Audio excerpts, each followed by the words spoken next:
Math mastery hub में आपका स्वागत है। बच्चों, आज हम यूपी बोर्ड एग्जाम 2024 में गणित विषय के प्रश्न पत्र संकेतांक 822 आईबी के सेक्शन बी के वर्णात्मक प्रश्नों को हल करेंगे। तो यदि चैनल में आप नए हैं, चैनल को सब्सक्राइब कीजिए, वीडियो को लाइक कीजिए एवं अपने मित्रों को शेयर कर दीजिए ताकि आने वाले सभी संकेतांकों का हल नोटिफिकेशन के माध्यम से आपको प्राप्त हो सके। हम देखते हैं पहला प्रश्न।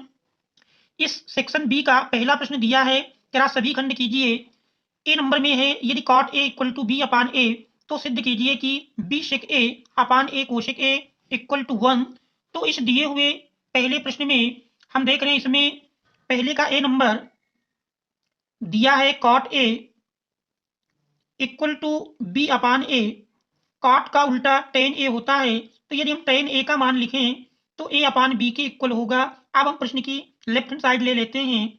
लेफ्ट हैंड साइड में दिया है B sec A upon A cosec A equal to हमको सिद्ध करके 1 लाना है। तो सेक और कोशेक ए को यदि हम साइन और काश के रूप में बदलें तो बी अपान ए इंटू कोशेक ए अंश में लाएंगे तो कोशेक ए का उल्टा होता है साइन ए, और सेक ए को यदि हम हर में ले आए तो सेक का उल्टा काश ए होता है। साइन ए अपान काश ए इक्वल टू टेन ए, तो बी अपान ए इंटू टेन ए। टेन ए का मान रख देंगे तो बी अपान ए इंटू टेन ए देख रहे हैं ए अपान बी। इस प्रकार से बी से बी कैंसिल कर देंगे, ए से ए कैंसिल कर देंगे, इक्वल टू 1 मिल जाएगा। और देख रहे हैं सिद्ध करने में जो राइट हैंड साइड दी है वो इक्वल टू 1 के है, तो इस प्रकार से राइट हैंड साइड मिल जाती है। Left hand side equal to right hand side, यही हमको सिद्ध करके लाना था। अब हम देखते हैं प्रश्न 1 का बी। प्रश्न 1 के बी में दिया है, कह रहा x के किस मान के लिए 2x, x प्लस 8 और 3x प्लस 1 समांतर श्रेणी में होंगे। तो ये तीन पद चूंकि समांतर श्रेणी में हैं, एपी में हैं, और ये तीन पद समांतर श्रेणी में हैं, तीन पदों में क्रमशः दूसरा पद माइनस पहला पद t2 minus t1 equal to मिलेगा t3 माइनस t2। मान रख देते हैं t2 अर्थात दूसरा पद x प्लस 8 है, इससे पहला पद घटाएंगे, यही इक्वल टू मिलेगा तीसरा पद 3x प्लस 1 माइनस दूसरा पद x प्लस 8। सरल करते हैं, x minus 2x minus x plus 8 equal to 3x plus 1। Bracket हटाएंगे तो ब्रैकेट के अंदर के चिन्ह बदल जाएंगे, माइनस x माइनस 8। सरल कर लेते हैं तो minus x plus 8 equal to 3x minus x 2x और 1 माइनस 8 माइनस 7। अब हम x के पदों को एक और कर लें तो माइनस x 2x लाएंगे, माइनस मिल जाएगा, इक्वल टू माइनस 7 माइनस 8, तो माइनस x माइनस 2x मिलकर minus 3x equal to minus minus जुड़ जाएंगे, 8 7 15, माइनस माइनस कैंसिल कर दें। तो इस प्रकार से x इक्वल टू 15/3, 3 × 15, इस प्रकार से x बराबर 5 मिल जाता है। तो x बराबर 5 के लिए ये दिए हुए तीन पद समांतर श्रेणी में होंगे। इसके बाद प्रश्न संख्या 1 के सी में दिया है, 1 के सी में कह रहा सिद्ध कीजिए कि 2√3 एक अपरिमेय संख्या है। तो 2√3 एक अपरिमेय संख्या है। पिछले संकेतांक में इसको हम हल कर चुके हैं, तो पिछले संकेतांक का लिंक आपको डिस्क्रिप्शन पर मिल जाएगा, उस लिंक के माध्यम से आप प्रश्न संख्या 1 का सी हल कर सकते हैं। अब हम देखते हैं प्रश्न संख्या 1 का डी। प्रश्न संख्या 1 के डी में दिया है, कह रहा एक घन का आयतन 729 घन सेंटीमीटर है, तो इसका संपूर्ण पृष्ठ क्षेत्रफल ज्ञात कीजिए। प्रश्न संख्या 1 का डी, 1 के डी में दिया है एक घन का आयतन कह रहा 729 घन सेंटीमीटर है, तो इसका संपूर्ण पृष्ठीय क्षेत्रफल हमको ज्ञात करना है। घन का आयतन बराबर दिया है 729 घन सेंटीमीटर अर्थात सेंटीमीटर क्यूब। हमको घन की भुजा निकालना है। सबसे पहले मान लेते हैं माना घन की भुजा ए है, माना घन की भुजा बराबर ए, तो घन का आयतन बनेगा ए क्यूब बराबर 729। ए बराबर 729 का घनमूल लेंगे तो 9 सेंटीमीटर आ जाएगा। अब घन का संपूर्ण पृष्ठ बराबर होता है, घन का संपूर्ण पृष्ठीय क्षेत्रफल बराबर 6a²। ए का मान रख दें, 6 × ए का मान 9 है, तो स्क्वायर अर्थात 9 × 9 सरल कर लेंगे, 6 × 9 का स्क्वायर 81, सरल किए 6 × 6 और 6 × 8 = 48, तो तो 486 सेंटीमीटर स्क्वायर ये घन के संपूर्ण पृष्ठ का मान होगा। तो ये हमारे प्रश्न 1 के डी का आंसर हो जाएगा। घन का संपूर्ण पृष्ठ बराबर 486 सेंटीमीटर स्क्वायर। अब हम देखते हैं अगला प्रश्न। हमारा अगला प्रश्न दिया है प्रश्न संख्या 1 का ई। 1 के ई में दिया है कि बिंदु 2-3 और -4-6 को मिलाने वाली रेखाखंड को 1:2 के अनुपात में अंतः विभाजित करने वाले बिंदु के निर्देशांक ज्ञात कीजिए। तो दो बिंदु दिए हैं। पहला बिंदु मान लेते हैं ए, जिसका निर्देशांक 2-3, और दूसरा बिंदु बी, जिसका निर्देशांक -4, 6। इन दो बिंदुओं को मिलाने वाले रेखाखंड को 1 और 2 के अनुपात में विभाजित करने वाला बिंदु मान लीजिए पी, जिसके निर्देशांक x, y हैं। तो हमको x और y का मान ज्ञात करना है। अंतः विभाजन बिंदु के निर्देशांक, अंतः विभाजन बिंदु के निर्देशांक, अंतः विभाजन बिंदु के निर्देशांक का फार्मूला है x = m1 x2 plus m2 x1 अपान m1 प्लस m2, और कोटि y के लिए फार्मूला है y = m1 y2 plus m2 y1 अपान m1 प्लस m2। अब इसमें हम मान रख देंगे। m1 देख रहे हैं 1 है, m2 2 है, तो 1 × x2 का मान -4 है, प्लस m2 2 × x1 2 अपान m1 प्लस m2 1 प्लस 2। सरल करते हैं तो 1 × -4 मिल जाएगा, प्लस 2 × 2 4 अपान 1 प्लस 2 3।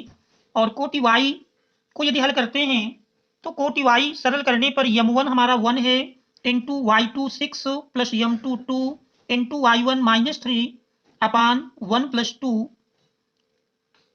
1 × 6 प्लस माइनस हुआ, 2 और 3 का गुणा करेंगे तो ये हमारा 6 मिल जाएगा, अपान 1 प्लस 2 3।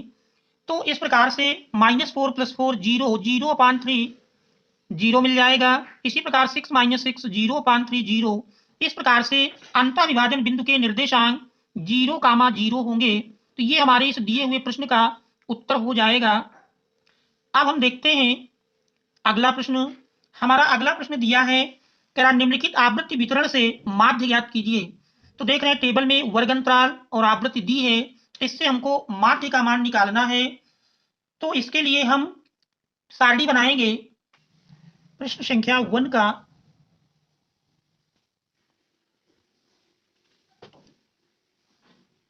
सर्वप्रथम वर्ग अंतराल। वर्ग अंतराल दिए हैं 0 से 10, 10 से 20, 20 से 30, 30 से 40 और 40 से 50। अब यदि हम मध्यमान निकालें,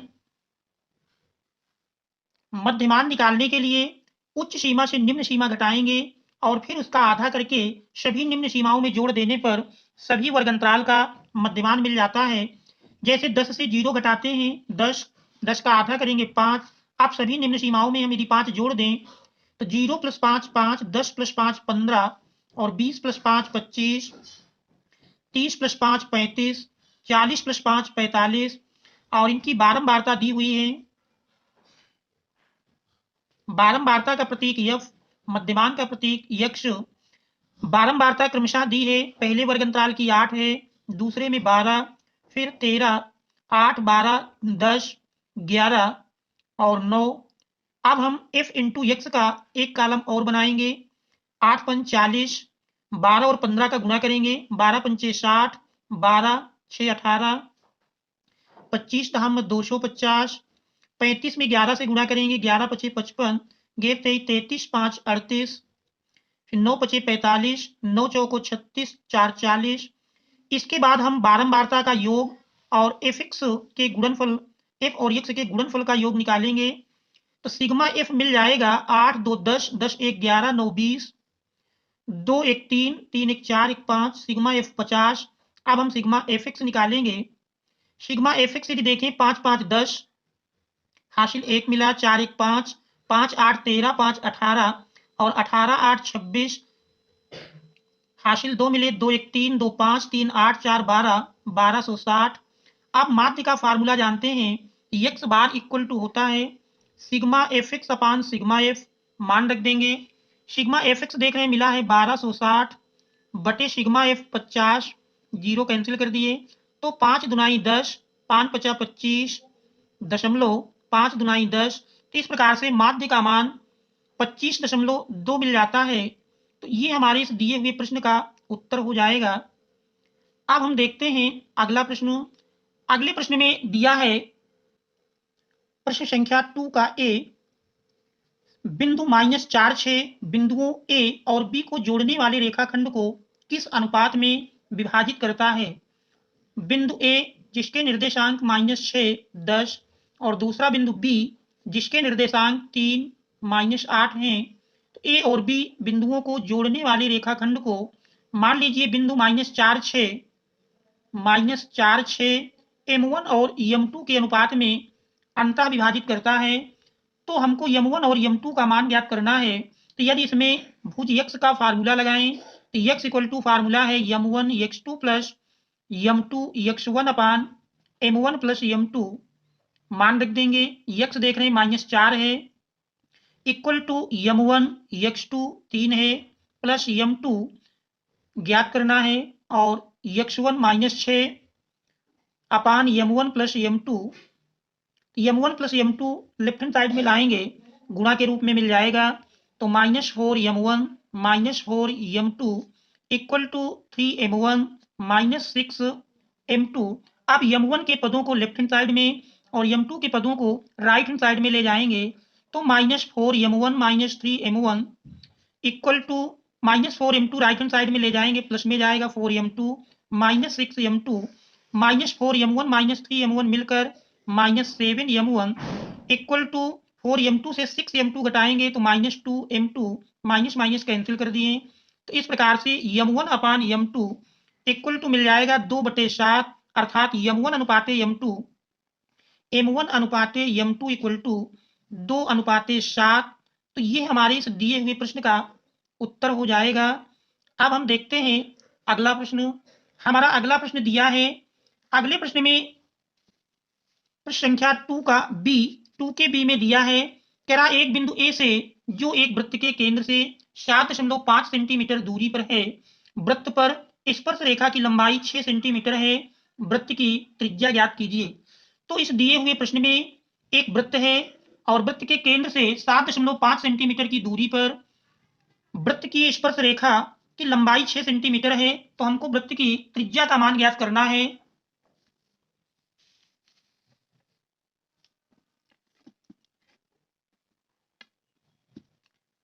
तो इसमें प्रश्न संख्या 2 का बी, एक बिंदु ए से जो वृत्त के केंद्र से, मान लीजिए कोई वृत्त है और वृत्त के केंद्र से 7.5 सेंटीमीटर की दूरी पर एक बिंदु ए है जिससे वृत्त की स्पर्श रेखा की लंबाई, स्पर्श रेखा मान लीजिए एपी है और इसकी लंबाई दी हुई है 6 सेंटीमीटर। तो हमको वृत्त की त्रिज्या ज्ञात करना है। केंद्र इसका ओ मान लेते हैं। तो स्पर्श रेखा के स्पर्श बिंदु पर खींची गई त्रिज्या जानते हैं 90 अंश, यानी वृत्त की स्पर्श रेखा के स्पर्श बिंदु पर खींची गई त्रिज्या स्पर्श रेखा पर लंब होती है। तो ऐसी स्थिति में कोण OPA बराबर 90 अंश होगा। अब हम समकोण त्रिभुज OPA में अगर देखें, समकोण त्रिभुज OPA में, समकोण त्रिभुज OPA में यदि हम पाइथागोरस की प्रमेय लगा दें तो OP स्क्वायर इक्वल टू मिलेगा OA square minus PA square, मान रख देंगे। OA की माप देख रहे हैं दी है 7.5 का स्क्वायर माइनस PA 6 का स्क्वायर, सरल कर लें। वर्गांतर का फार्मूला लगाएंगे, एक ब्रैकेट प्लस में 7.5 प्लस 6 और दूसरा ब्रैकेट 7.5 माइनस 6, घटा करके सरल कर लेंगे। तो 7.5 में 6 जोड़ेंगे तो 7 6 13.5 इंटू 7.5 से 6 घटाएंगे तो हमारा मिल जाएगा 1.5। अब OP का मान निकालना है तो इसका वर्गमूल मिल जाएगा अंडर रूट 13.5 गुणे 1.5, दशमलव यदि हटाएं तो बटे 10 इसमें मिल जाएगा और बटे 10 इसमें मिल जाएगा।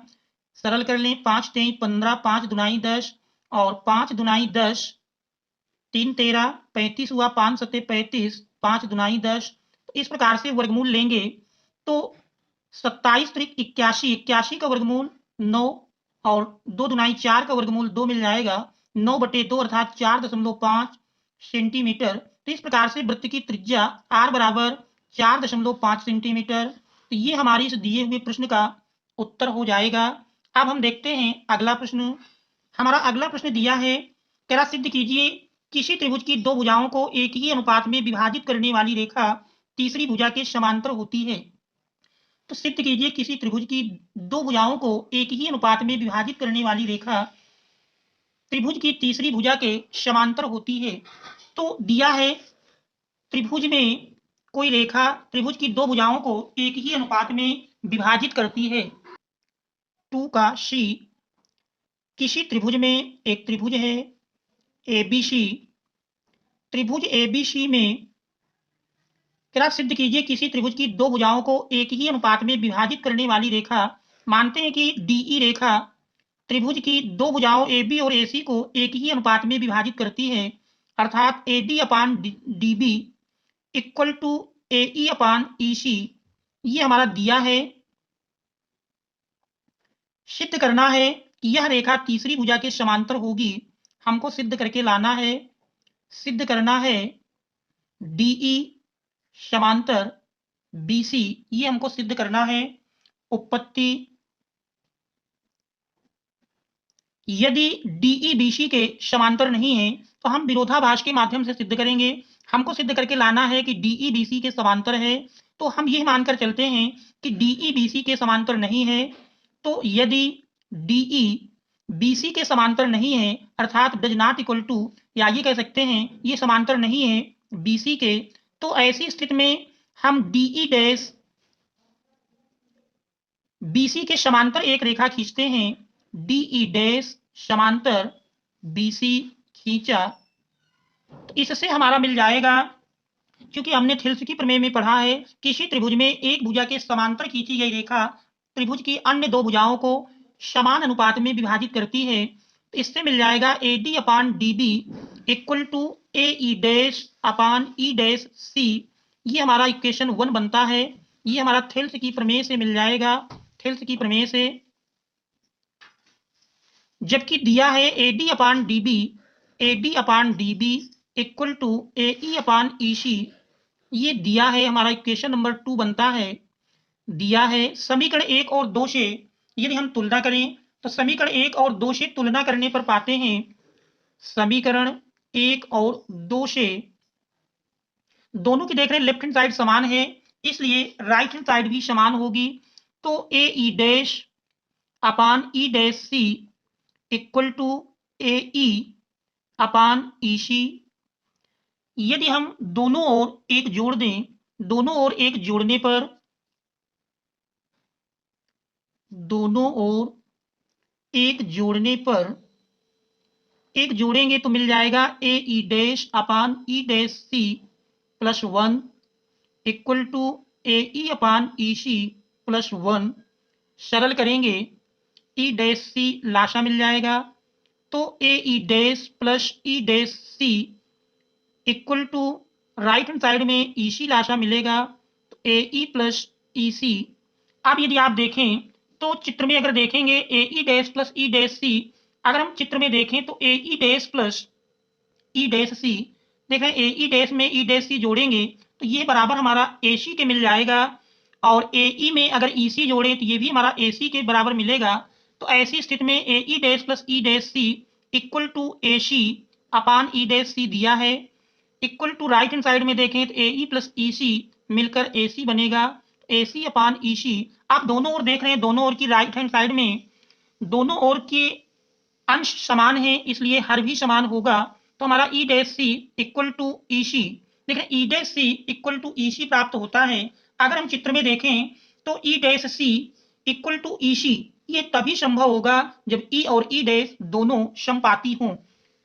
तो ये हमारा E dash C equal to E C, यह तभी संभव होगा, यह तभी संभव होगा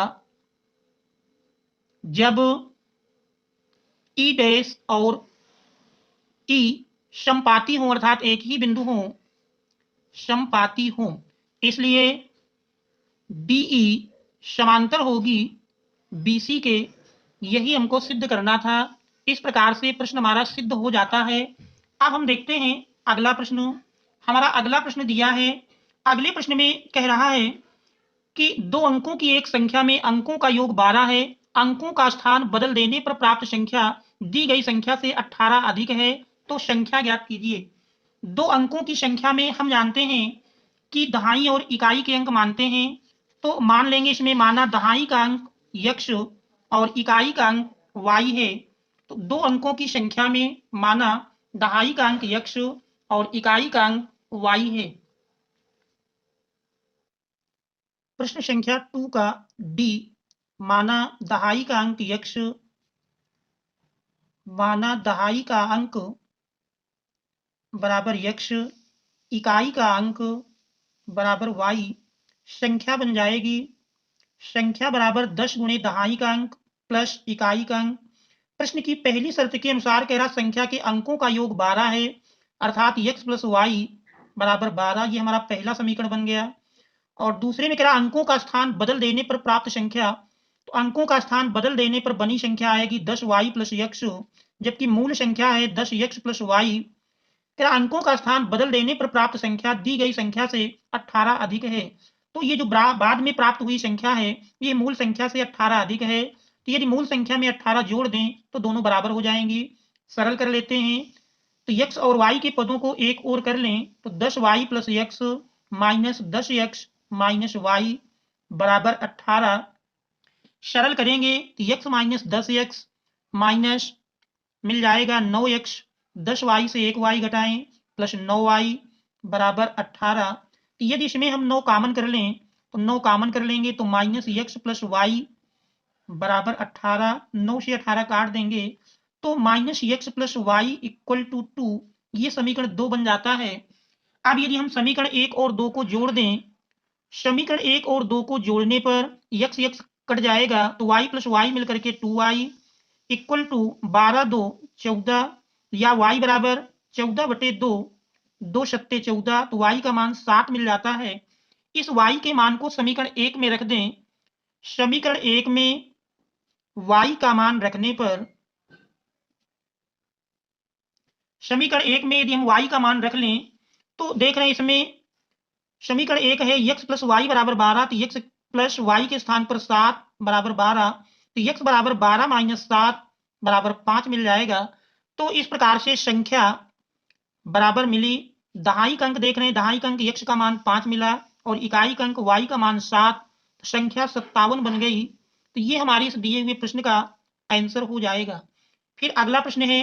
अगले प्रश्न में दिया है, अगले प्रश्न में तेरा द्विघात समीकरण under root 3 X square minus 11 X plus 8 root 3 बराबर 0 के मूल ज्ञात कीजिए। तो प्रश्न संख्या 2 के ई में एक द्विघात समीकरण दिया है under root 3 X square minus 11 X plus 8 root 3 बराबर 0। इस समीकरण के मूल ज्ञात करना है। इसके लिए पहली संख्या और अंतिम संख्या यानी रूट 3 और 8 रूट 3 का आपस में गुणा करेंगे तो 8 त्रिक 24, 24 के ऐसे दो खंड लाना है कि जोड़ने पर 11 मिल जाए। तो 8 त्रिक 24 बन जाएगा under root 3 X square minus 8 X minus 3 X plus 8 under root 3 बराबर 0। अब हम दो दो पदों का समूह बनाकर कॉमन कर लेंगे।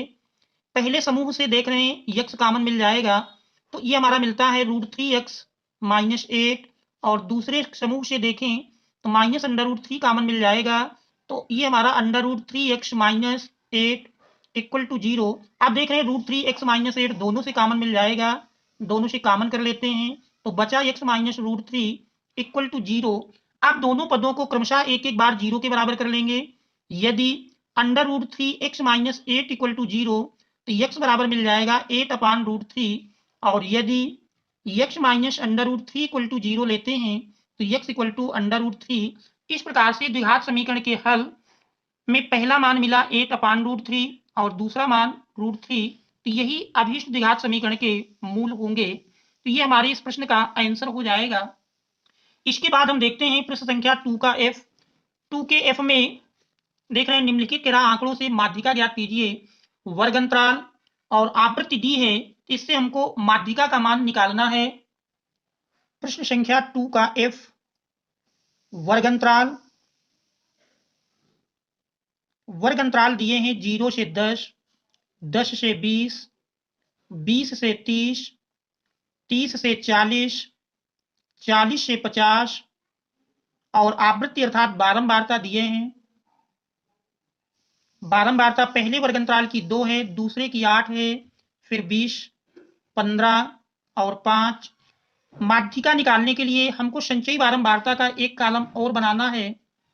संचयी बारंबारता, पहले वर्ग अंतराल की बारंबारता और संचयी बारंबारता दोनों समान होती है 2, फिर दूसरे में 2 + 8 10, 10 + 20 30 हो जाएगी और 30 + 15 30 10 40 5 45 और 45 + 5 50।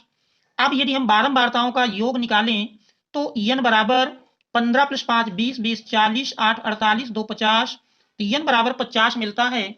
अब हम n/2 का मान निकालेंगे तो n/2 इक्वल टू n 50 है, 50/2 सरल करेंगे 25, तो n/2 25 मिलता है। देखेंगे जो कि संचयी बारंबारता 30 के अंतर्गत होगा, इसलिए माध्यिका वर्ग 20 से 30 होगा। इसलिए माध्यिका वर्ग 20 से 30 होगा। तो माध्यिका वर्ग की निम्न सीमा L बराबर 20 मिल जाएगी। माध्यिका वर्ग की बारंबारता F भी देख रहे हैं 20 है। माध्यिका वर्ग से ठीक पहले वर्ग की संचयी बारंबारता का मान 10 दिया है। वर्ग अंतराल की माप h निकालें तो 30 - 20 10 के बराबर मिलेगी। अब हम माध्यिका का सूत्र जानते हैं। माध्यिका बराबर होता है माध्यिका equal to L + n/2 - CF upon F into H। इस फार्मूले में हम मान रख देंगे। L का मान देख रहे हैं 20 दिया है, प्लस n/2 25 प्राप्त हुआ है, माइनस CF का मान 10 है, अपान F का मान देख रहे हैं 20 है, इंटू H का मान 10 है। सरल कर लेते हैं। सरल करने पर 20 + 25 से 10 घटाएंगे 15/2, सरल करते हैं 2 सत्ते 14 2 पंचे 10। तो इस प्रकार से 20 + 7.5 जोड़ेंगे तो 27.5 मिल जाएगा। तो इस प्रकार से माध्यिका इक्वल टू 27.5, ये हमारे इस दिए हुए प्रश्न का उत्तर हो जाएगा। तो बच्चों, यदि अभी तक आपने चैनल को सब्सक्राइब नहीं किया है तो चैनल को सब्सक्राइब कीजिए एवं वीडियो को लाइक कीजिए और अपने मित्रों को शेयर कर दीजिए, ताकि आने वाले सभी संकेतांकों के हल का नोटिफिकेशन आप तक प्राप्त हो सके। और यदि किसी प्रकार का कोई सुझाव या प्रश्न है तो उसे कमेंट्स के माध्यम से अवश्य अवगत कराएं। और इस संकेतांक के सेक्शन 1 का हल देखने के लिए आपने डिस्क्रिप्शन के माध्यम से लिंक मिल जाएगा और उस लिंक के माध्यम से आप सेक्शन 1 के प्रश्नों का हल देख सकते हैं। Thanks all of you for watching.